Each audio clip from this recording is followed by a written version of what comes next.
While tending to the animals at dawn, an old landowner was suddenly attacked by a furious buffalo. The impact was brutal. He collapsed to the ground, unable to move.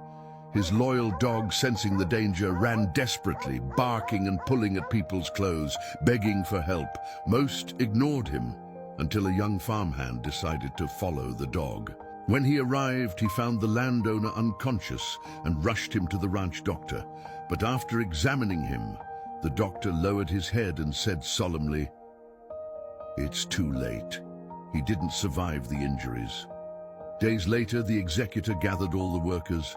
In a serious voice, he announced, "As you know, the landowner had no heirs. He was very wealthy, and before his death, he made a final request. On this table, there are 2 gifts, a sum of money and a Bible. Each of you must choose one.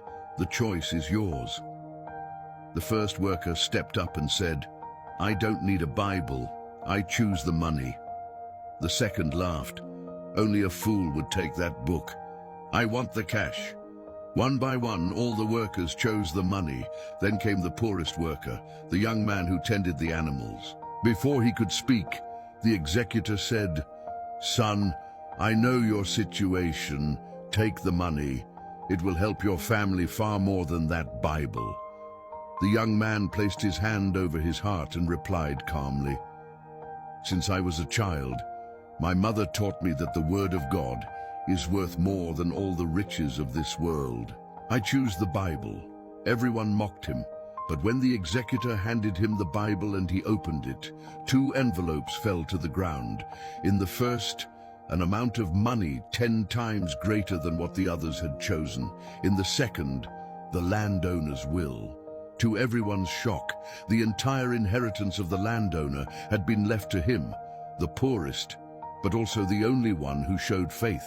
The executor read aloud, "Trust in the Lord with all your heart and lean not on your own understanding. In all your ways acknowledge him, and he will make your paths straight." Proverbs 3:5-6. If this message touched your heart, comment "I believe" and share it. Jesus said, "Whoever acknowledges me before others, I will acknowledge before my Father in heaven."